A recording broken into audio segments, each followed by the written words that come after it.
Assalamualaikum students, again welcome to Funds Online Academy. Today lecture number 6, same chapter 11, heat. Our topic is bimetallic strip. Our bimetallic strip, bi means two, metallic means metal धातु. दोस्तों expansion में कुछ फायदा वर्ता गया, expansion से कुछ फायदे लिए गए. एक बायोमेटालिक स्ट्रिप बनाई गई. इसका क्या मतलब है? फर्ज करें आपके पास दो स्ट्रिप्स हैं, दो पट्टियां हैं, वह पट्टियों तावट हिकड़ी ये पट्टी ए आ, ये पट्टी बी आ, different material, different materials but having same size. ज़ाहिर की क्रम कबूत इनकी का कोफिशिएंट ऑफ लीनियर एक्सपेंशन या वैल्यूज डिफरेंट है. जिन जो वैल्यू ज़्यादा है वो फास्ट सेम जो टेम्परेचर सेम था रेस कयूं तो ज़ाहिर है कि फर्स्ट के फास्ट थी एक्सपेंड बना एक्सपेंड थे बीज का ऐसा स्लो थी मूव थे तकड़ी दिवाद का है भी स्लो दिवाद का है फर्ज के. तो ये पहली दबा पटवी इस्तेमाल करूँ जिन जो coefficient of linear expansion different होंगे नतीजो छा मिलंदो जो बिनी में बाद जिनका टाइमिंग लगंदी वह डिफरेंट होंगी. यानी जेकर बिनी के साॻे टाइम लाइ फर्ज़ कयो टेम्परेचर साॻियो ॾियूं त पोइ साॻे टाइम ते बिनी में जेका चेंज ईंदी उहा डिफरेंट ईंदी आहे. हाणे असां बिनी खे छा था कयूं, बिनी खे सख़्तीअ सां वेल्ड था कयूं, रेवेट था कयूं या बिनी खे कंहिं तरीक़े सां मिलाए था ॾियूं. बिल्कुलु जेको आहे सो असां हिननि खे स्ट्रिक्टली पाण में ईअं लेंथ वाइज़ मिलायूं था. हाणे लेंथ वाइज मिलाइबो जेकर असां हिनखे लेंथ वाइज ईअं मिलाए था छॾियूं, रेविट था कयूं, वेल्ड था कयूं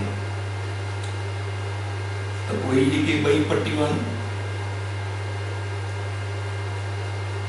हाणे हिननि जो जेकर टेम्परेचर वधाइबो त लाज़मी आहे नेचर मुताबिक़ हिननि में एक्सपेंशन ईंदी. फर्स्ट कयो हिकिड़ी फास्ट थी वाध खाए ॿी स्लो थी वाध खाए.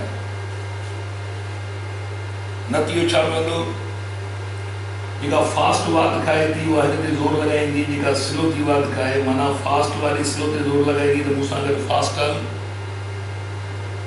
ऐं स्लो वारी वरी फास्ट वारे ते ज़ोर लॻाईंदी त मूंसां गॾु स्लो ई हल. ॿई हिक ॿिए ते ज़बरदस्त क़िस्म जो टेंशन लॻाईंदी, ज़ोर लॻाईंदी.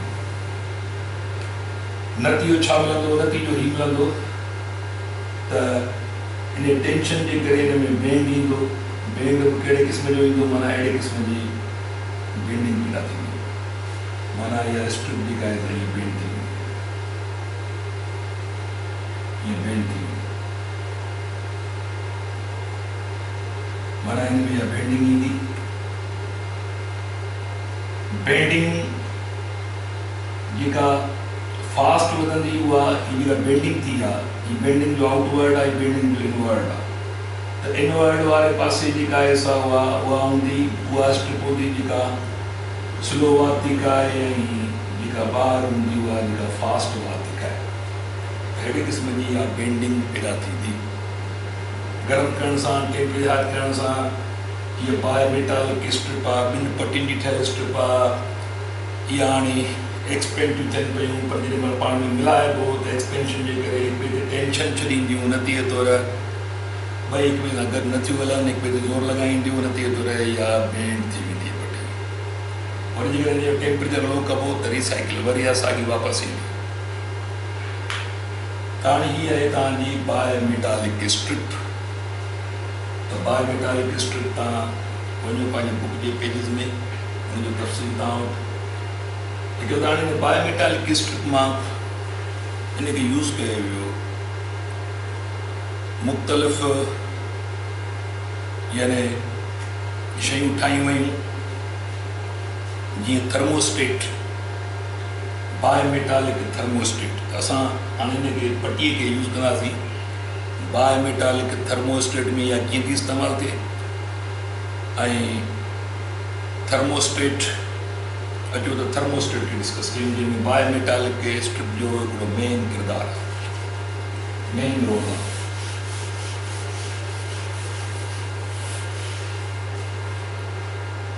Thermostat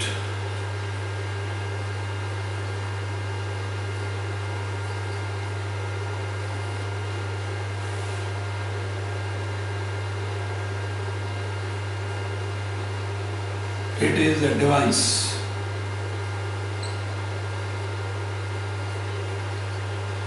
which is used for to maintain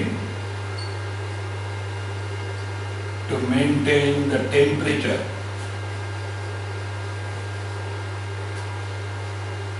it is device which is used for to maintain the temperature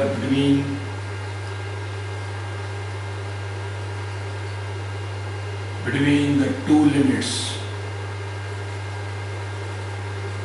to maintain the temperature between the two limits. The भिन्न लिमिट्स जे दरमियान उहा टेम्परेचर मेंटेन करण लाइ असां thermostat इस्तेमालु कंदा आहियूं। ॾिसो डेली लाइफ में तव्हांजे घर में जेकर फ्रिज लॻल आहे त ऑटोमेटिक ऑन ऑफ थींदी रहंदी आहे। ॿिनि टिनि तव्हांजे घर में इस्त्री आहे त इस्त्रीअ ते तव्हां जेकर प्रॉपर हुनखे यूज़ कयो था त ॾिसो इस्त्री हिकु ख़ासि टेम्परेचर ते अची वरी उहा टिप थी वेंदी आहे, हुनजो ऑटो बटण जेको आहे सो ऑफ थी वेंदो आहे। वरी उहा लो टेम्परेचर ते ईंदी आहे, उन ख़ासि ते त वरी ऑन थी वेंदी आहे, वरी हाई टेम्परेचर, माना ॿिनि टेम्परेचर दरमियान उहा मुसलसिल हलंदी न आहे, न कोई मुसलसिल बंदि हूंदी आहे। त ऑटोमेटिक इस्त्रियूं माना हुन में इहो एक्चुअली थर्मोस्टेट लॻल आहे। घर में फ्रिज आहे, कार जा रेडिएटर वग़ैरह इहे जेके बि शयूं आहिनि जिन जो, या घर में असां सियारे जो मुख़्तलिफ़ क़िस्म जा इहे घर में रूम खे गरम रखण लाइ, रूम जो टेम्परेचर मेंटेन करण लाइ असां वटि हीटर सिस्टम हूंदो आहे। त हीटिंग जेके हीटर्स हूंदा आहिनि उन्हनि में थर्मोस्टेट जंहिं में लॻियलु हूंदो आहे, त उहो हीटर जेॾीमहिल गर्मी जो टेम्परेचर माना रूम जो टेम्परेचर जेॾीमहिल फर्स्ट कयो 30 ताईं थो पहुचे त वरी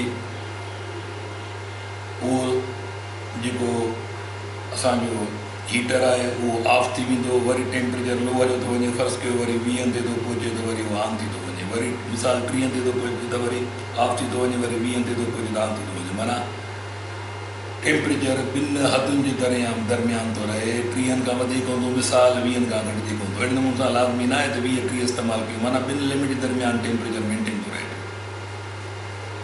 हिते हिन में कमाल कयल आहे थर्मोस्टेट हूंदो आहे, पर असां जेको बायोमेटालिक थर्मोस्टेट आहे त लिखंदासीं इन bimetallic thermostat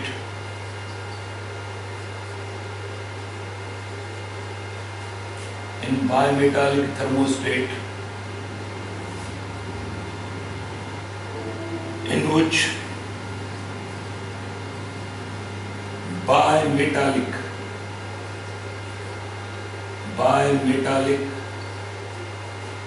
strip works as a circuit breaker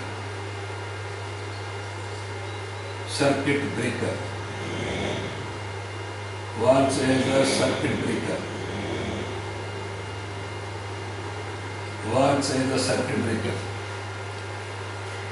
bimetallic thermostat में बायोमेटालिक स्ट्रिप जेका आहे उहा वर्क कंदी आहे एज अ सर्किट ब्रेकर। हाणे थोरो फिगर ज़रिए ॻाल्हि खे सम्झण जी कोशिशि था कयूं। मिसाल असां वटि हिकिड़ो इंसुलेटिंग बेस आहे, के ख़ासि हार्ड प्लास्टिक आहे या मिसाल को पत्थर इस्तेमालु थींदा आहिनि, हिकिड़ो बेस आहे। हिन में हिकिड़ो होल करे विच में असां मेटालिक राड ॾियूं था पिया, करंट फ्लो करण लाइ। हिन मेटालिक रॉड जे असां हीटिंग एलिमेंट, हीटिंग एलिमेंट असां कनेक्ट कयो। हीटिंग एलिमेंट तस्वर कयो।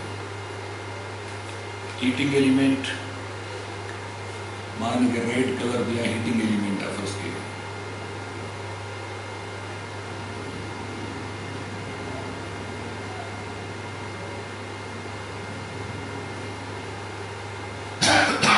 हीटिंग एलिमेंट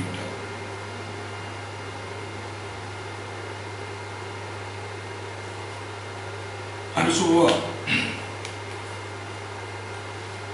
ये जेका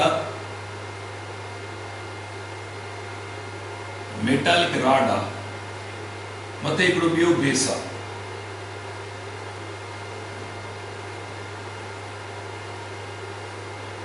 हाणे पत्थर जो बेस आहे, इंसुलेटर आहे, हीअ बि इंसुलेटर आहे। हाणे हिते फिक्स थियल हूंदी बाय मेटालिक स्ट्रिप। ये बाय मेटालिक स्ट्रिप तस्वर कयो। ये बाय मेटालिक स्ट्रिप आहे जेका हिन रॉड सां हिन मेटालिक कंडक्टर आहे, हिन मां करंट पास थींदो। हाणे हीअ आहे असांजी बाय मेटालिक स्ट्रिप जेकी मां हीअ शेयर थो कयां। ये बाय मेटालिक स्ट्रिप आहे, ॿिनि पटियुनि ते मुश्तमिल आहे। हाणे थींदो छा आहे त जेॾी महिल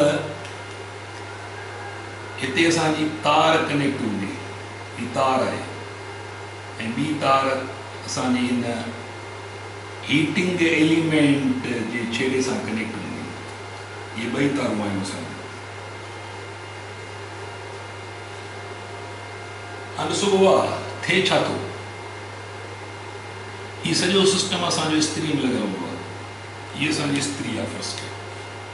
हीअ मां थोरो रफ टफ क़िस्म जी थोरो आइडिया आहे हिकिड़ो। असांजी फर्स्ट की इस्त्री आहे, हीअ असांजी इस्त्री आहे। हिन जो हैंडल आहे इस्त्री जो। इस्त्रीअ जे बॉटम में तरे में ही विछायल आहे ही हीटिंग एलिमेंट।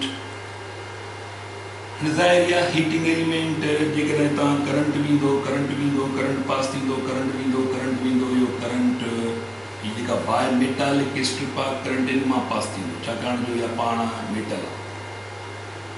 इहो करंट हाणे हिन रॉड में हिन सां अटैच थियल आहे, हीअ हिन सां कॉन्टेक्ट में आहे। हाणे करंट अचे थो, करंट हिन हीटिंग एलिमेंट में लहंदो, हीटिंग एलिमेंट मां करंट लहंदो, छाकाणि जो हीटिंग एलिमेंट ख़ुदि कंडक्टर आहे। हाणे इहो हीटिंग एलिमेंट हिन मां करंट फ्लो थी रहियो आहे त इहो इलेक्ट्रिकल एनर्जी कन्वर्ट थी रही आहे हीट एनर्जी में।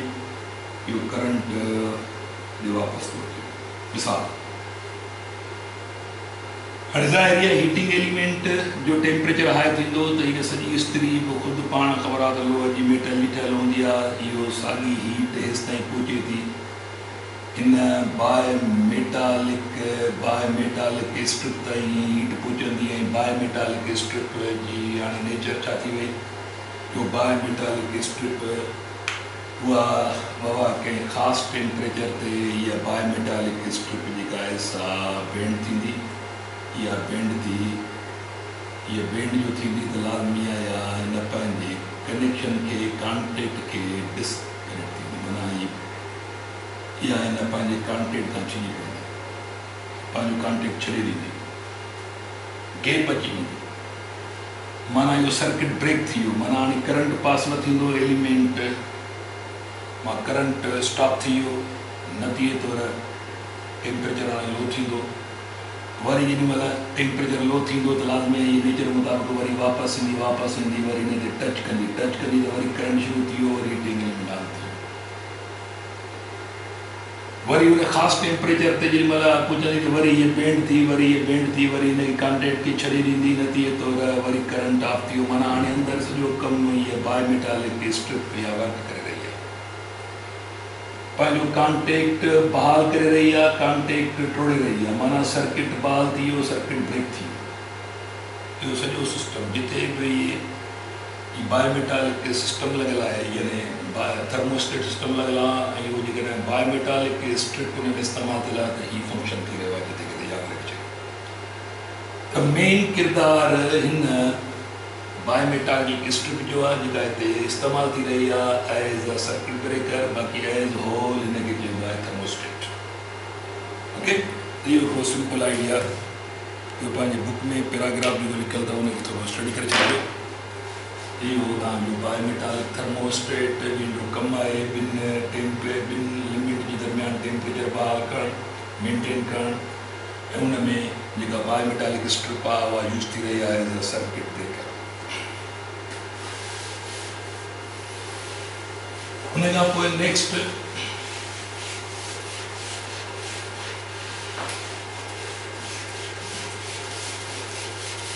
नेक्स्ट टॉपिक आहे that is bimetallic thermometer expansion में ये फायदा वेंदा है तो थर्मोमीटर जो है सो ठाहियो वेंदो आहे bimetallic thermometer bimetallic thermometer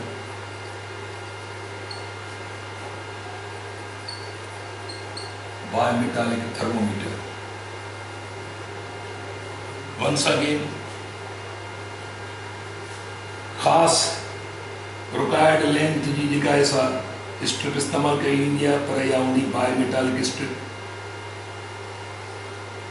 bimetallic strip ही आहे बायोमेटालिक स्ट्रिप आहे हिन जो टेम्परेचर जेॾीमहिल हाई कबो त लाज़मी आहे हिन में बेंडिंग ईंदी ऐं लाज़मी आहे हिन में छा ईंदी हिन में बेंडिंग ईंदी हिनखे टेम्परेचर हाई कबो त हीअ बेंड थी वेंदी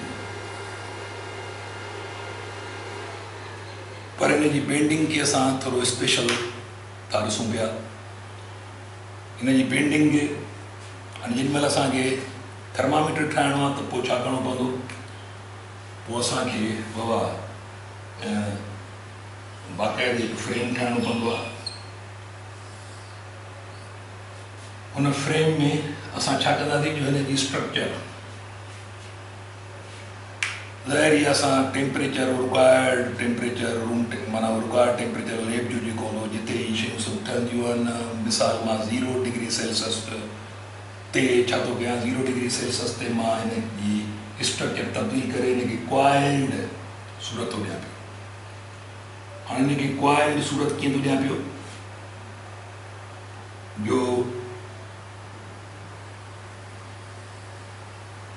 असां हिनखे क्वाइल करे छॾियो हाणे बायोमेटालिक स्ट्रिप आहे जेका असां 0 डिग्री सेल्सियस ते हिनखे हथ सां या कंहिं ख़ासि तरीक़े सां असां हिनखे हीअं क्वाइल करे छॾियो आहे हिकिड़ी हिन जी एंड असां हिते फिक्स आहे हिन जी हिकिड़ी एंड फिक्स लॻी पई आहे उन फिक्स्ड एंड में ही लटकियो पियो आहे बाक़ी आज़ादु आहे हाणे थींदो छा हुआ हीअ जेका बायोमेटालिक स्ट्रिप आई आहे इहा बायोमेटालिक स्ट्रिप जेॾीमहिल टेम्परेचर हाई थींदो त टेम्परेचर हाई थियण सां लाज़मी आहे हिन में बेंडिंग ईंदी पर जीअं त हीअ असां अॻे क्वाइल्ड करे छॾियो आहे त हिन में बेंडिंग कहिड़ी सूरत में ईंदी गरम करण सां हीअ बेंड थींदो पर बेंडिंग बि कीअं ईंदी जो हीअ अञा वधीक कर्व थींदो माना हीअं ॼण त रोटेट थो करे पियो फिरंदो अहिड़े नमूने सां हिन में बेंडिंग ईंदी छाकाणि जो ऑलरेडी असां हिनखे क्वाइल करे छॾियो हाणे टेम्परेचर हाई कबो त हीअ वधीक कंप्रेस माना ॿिए में असां कंप्रेस लफ़्ज़ इहो हीअं माना फिरंदो रहंदो ॼण जेतिरो टेम्परेचर हाई कंदासीं हीअ वधीक फिरंदो रहंदो मटीरियल कहिड़ो था इस्तेमालु कयूं डिपेंड थो करे असां टेम्परेचर केसि ताईं रेज़ कंदा चाहियूं छाकाणि जो इन्हनि जेके बायोमेटल स्ट्रिप जिन सां ॿिया बायोमेटल्स जेके इस्तेमालु कया वेंदा लाज़मी आहे उनजी पंहिंजी मेल्टिंग पॉइंट आहे ईअं न आहे त असां पंहिंजे मर्ज़ी मुताबिक़ हिन जो टेम्परेचर हाई कंदा रहूं हर हिकु मटीरियल जी पंहिंजी पंहिंजी हिकिड़ो मेल्टिंग पॉइंट आहे उनजे अंडर असांखे टेम्परेचर रेज़ कराइणो आहे रिक्वायरमेंट मुताबिक़ हूंदी आहे त तव्हां केतिरी रेंज जो टेम्परेचर मेयर करणु था चाहियो उन मुताबिक़ कहिड़ो मटीरियल तव्हांखे सिलेक्ट करिणो आहे हाणे ॾिसो हीअ असां सिस्टम ठाहियो हाँ इन में छा थींदो जो इन में असां हिकिड़ो पॉइंटर हिते फिक्स कंदासीं। इहो पॉइंटर असांजो जेको हूंदो इहो पॉइंटर असां हिते फिक्स कंदासीं। ही पॉइंटर आहे असांजो, इहो पॉइंटर असां हिते फिक्स कयो आहे। हाँ जैसे इन जो टेम्परेचर बाबा हाई कंदासीं इन जो टेम्परेचर त यादि रखे जहिड़ो टेम्परेचर जीअं हाई कंदा वेंदासीं त हीअ हाणे फर्स्ट कयो हीअं रोटेशन ॾियणु शुरू कंदो, ही पॉइंटर बि ज़ाहिर आहे इन मूव कंदो। असां कैलिब्रेट कंदासीं यानी मथे स्केल जेको आहे सो उहो ठाहे छॾींदासीं। हीउ स्केल ठाहिबो आहे, स्केल कैलिब्रेट कबो आहे। मिसाल असां 0 डिग्री सेल्सियस ते वेठा आहियूं, रूम टेम्परेचर हींअर 0 डिग्री सेल्सियस था, असां हुते ई जेको आहे सो हुन 0 ते असां हिनखे बेंडिंग ॾिनी आहे, हिन जी स्टार्टिंग पॉइंट आहे। हाणे टेम्परेचर तव्हां हिते ॾिंदासीं छा कंदासीं माना 0 ते या त असां हिते 0 लिखंदासीं। हाणे आस्ते आस्ते असां वटि ॿियो थर्मामीटर हूंदो चेकिंग लाइ, ॾिसूं था हुन थर्मामीटर ते जेकॾहिं टेम्परेचर असांजो वधी 20 थी वियो आहे फर्ज़ कयो, ज़ाहिर वधंदो। मिसाल 20 ते हिते पहुतो आहे ही पॉइंटर 20 ते हिते पहुतो आहे त असां हिते 20 लिखंदासीं।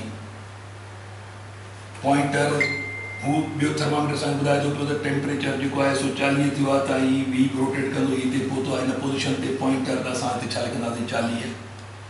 इन नमूने सां हिते टेम्परेचर 60 आहे त ही कांटो हिते पहुतो आहे त असां हिते लिखंदासीं 60 फर्ज़ कयो। अहिड़े नमूने सां इहो सिस्टम हलंदो। वरी टेम्परेचर जेॾी महिल लो कबो त हीअ शइ वापसि मोटी ईंदी ऐं पॉइंटर पंहिंजे पोज़ीशन ते मोटी ईंदा माना।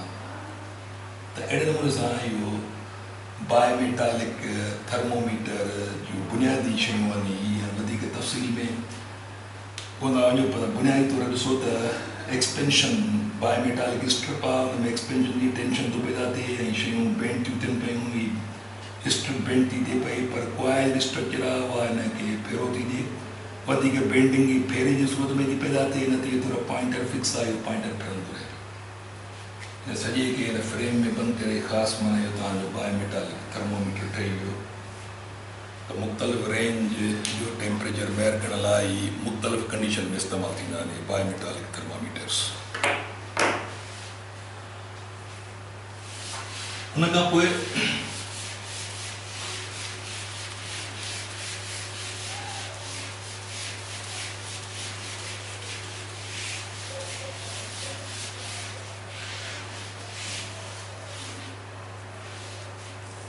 एक्सपेंशन असांजी हिते पूरी थी पई। अॻिते जी लास्ट में असां एक्सपेंशन सां मुतालिक़ जेके कुझु प्रॉब्लम्स आहिनि उन्हनि खे पाण हल कंदासीं। जेको लेक्चर असांजो हिते हिन जो एक्सपेंशन जो असां वाइंड अप था कयूं, सुभाणे वरी ॿिए लेक्चर में हिनखे कंटिन्यू कंदासीं। अल्लाह हाफ़िज़।